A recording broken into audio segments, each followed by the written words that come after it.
Kate Hudson's oxygen meter blinked red. 15 minutes left. She drifted in the black void, watching her own breath fog the inside of her helmet. Earth burned below, its cities glowing like dying embers. She tried her radio again. Static. The battle debris floated around her. Twisted metal, broken ships, and bodies. So many bodies. Her suit's thrusters were dead, damaged in the explosion that had thrown her into space. 14 minutes. She closed her eyes, remembering how it started 3 days ago. The warning sirens had torn through Space Command headquarters at 0300 hours. Kate had rushed to the command center, still pulling on her uniform jacket. Admiral Rogers stood at the main display, his face pale. "They're coming through," he said. The screen showed a massive tear in space itself, a wound in reality bleeding ships into their universe. But these weren't alien vessels, were human-made. Earth ships, different Earth ships. "Parallel universe breach," Rogers said. "They're us, but not us." Kate's team deployed within the hour. The Valiant, her heavy cruiser, led Earth's defense fleet to meet the invaders. First contact was a disaster. The mirror ships had better weapons, stronger shields. They cut through Earth's defenses like paper. "They're broadcasting," Lieutenant Adams called from communications. A woman's face appeared on screen. Kate felt her blood freeze. The woman looked exactly like her, down to the small scar above her left eye. But this version wore a black uniform with red trim. "I am Commander Diana Pierce," the woman said. "Your universe will surrender to ours. We need what you have. We will take it." The mirror ships attacked without warning. Plasma beams sliced through Earth vessels. Kate ordered evasive maneuvers, but the Valiant took heavy damage. "Commander." Frank Martinez, her second-in-command, grabbed her arm. "We have to abandon ship." They ran through burning corridors, helping crew members to escape pods. The ship's hull groaned around them. They reached the last pod, and Frank pushed Kate inside. "After you, Commander," he said, climbing in behind her. The pod launched. Kate watched through the viewport as the Valiant broke apart. Then she saw the mirror ship waiting for them. "Frank," she whispered. "Why aren't they firing?" He pressed something cold against her neck. "A gun." "Because they're waiting for us," Frank said. His voice had changed, harder now. "For you specifically. Commander Pierce wants to meet her other self." "How long?" Kate asked, her hand slowly moving toward the emergency release. "How long have you worked for them?" Frank smiled. "Long enough to know about Project Ember, about your daughter Lily, about everything." Kate hit the release. The pod split in two, explosive bolts throwing them apart. The last thing she saw was Frank's surprised face as vacuum took them both. Now she floated here. 13 minutes of oxygen left. Below her, Earth burned. Above her, the mirror ships gathered like dark stars. Her radio crackled. A voice broke through the static. A single word. "Ember." A rescue shuttle found Kate just as her oxygen hit 2 minutes. She woke up in the medical bay of the Providence, one of Earth's few remaining warships. Her throat burned from the emergency resuscitation. "Commander Hudson," a voice said, "we thought we lost you." Dr. Laura Wells stood by her bed, checking vital signs. The ship's lights flickered and distant explosions rattled the walls. "How long was I out?" Kate asked, pushing herself up. 6 hours. The mirror forces have attacked 3 major cities. New York is gone. London is burning. Tokyo went dark an hour ago. Kate's hands shook as she pulled out her 4. "I need to speak to command now." The command center was chaos. Officers rushed between stations, shouting coordinates and damage reports. Admiral Rogers stood at the tactical table, his uniform stained with coffee and smoke. "Kate," he said, "thank God, we intercepted a transmission. They're not just attacking randomly, they're searching for something." "Project Ember," Kate said. "Frank told me before he tried to kill me." Rogers went pale. "How did they know about Ember?" "Because they're us," Kate said. "A darker version, but still us. They probably built it in their universe too." Another explosion rocked the ship. Warning lights flashed red. "Sir," a young officer called out. "They've breached the Luna defense line. They're heading for Colorado." Kate's heart stopped. Colorado, the secret base where they kept Lily, where they had tested her since she was born. Her daughter, The only person whose genetic code could activate Project Ember. They're not after the weapon, Kate whispered. They're after my daughter. Rogers grabbed her arm. Kate, there's something you need to know. The base went silent 2 hours ago. We sent a team, but ... The main screen lit up. Diana Pierce's face filled it, wearing that same cold smile. Hello, Kate, Diana said. Looking for someone? The camera panned. Frank stood behind Diana, his arm around Lily's shoulders. Kate's 16-year-old daughter looked scared but unharmed. Mom, Lily said. Mom, I'm sorry. They told me everything. About what I really am. About what you and Command have been hiding from me. Lily, don't listen to them, Kate pleaded. Whatever they told you... We told her the truth, Diana cut in, about both universes, about why she was born. Did you really think you could keep it from her forever? Frank stepped forward. Project Ember isn't what you think it is, Kate. Command lied to all of us. Lily, tell your mother what you can really do. Lily looked straight into the camera. Her eyes glowed with a strange blue light Kate had never seen before. I can end everything, Mom, Lily said. Both universes. All of it. That's what they made me for. That's why I was born. The screen went black. Kate turned to Rogers, her hands clenched into fists. What did you do to my daughter? Kate led her strike team through the dark halls of the mirror ship. Their phase shift suits made them almost invisible, bending light around them like water. Jupiter's massive red storm filled the viewports, casting everything in blood-red shadows. 5 minutes until the phase shift wears off, Lieutenant Sam Baker whispered through the comm. After that, we're visible. They had stolen the technology from a captured mirror ship. It wasn't perfect, but it got them inside.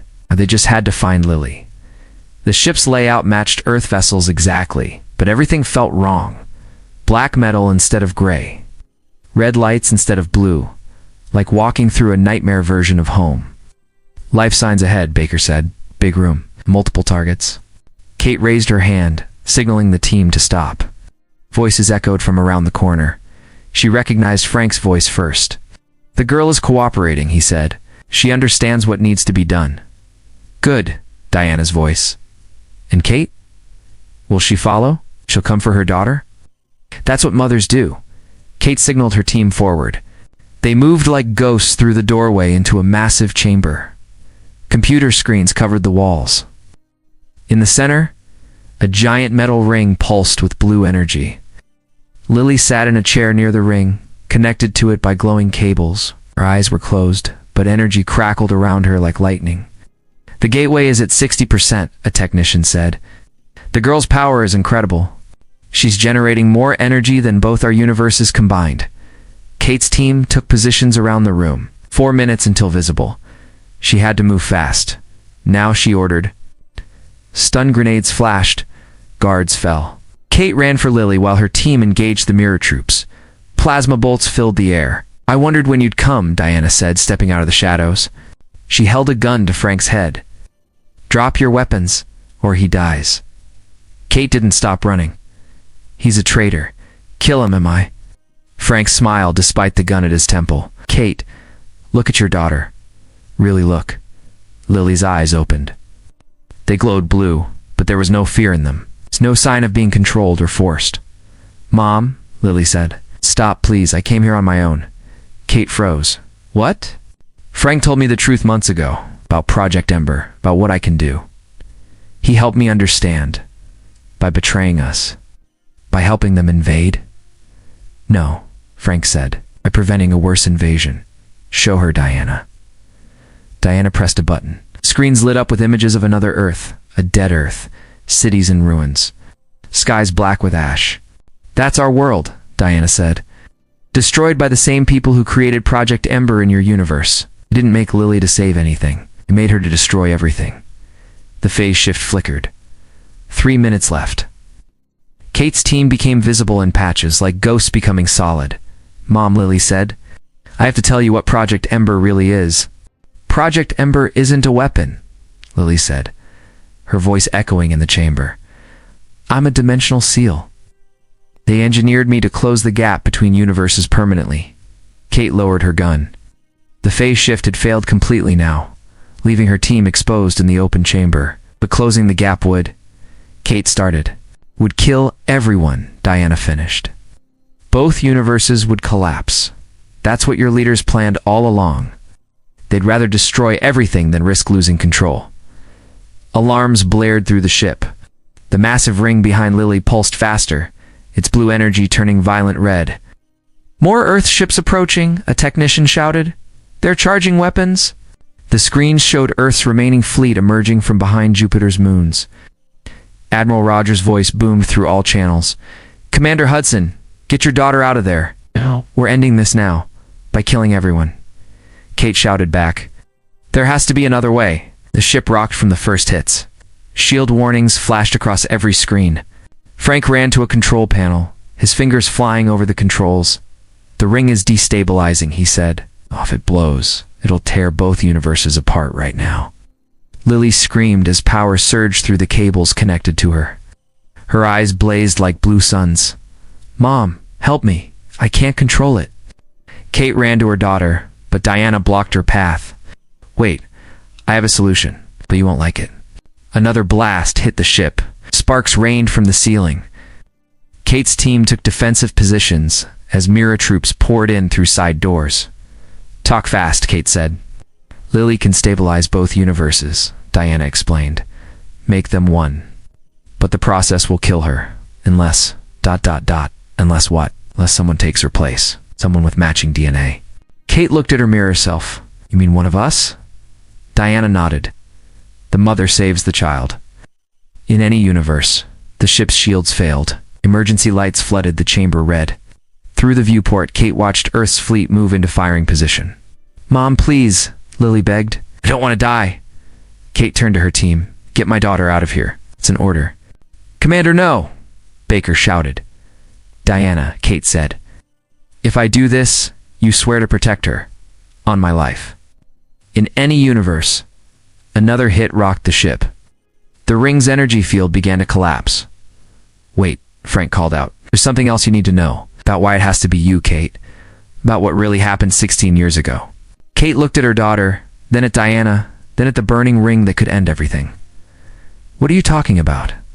Frank's next words changed everything she thought she knew about herself, her daughter, and the true purpose of Project Ember.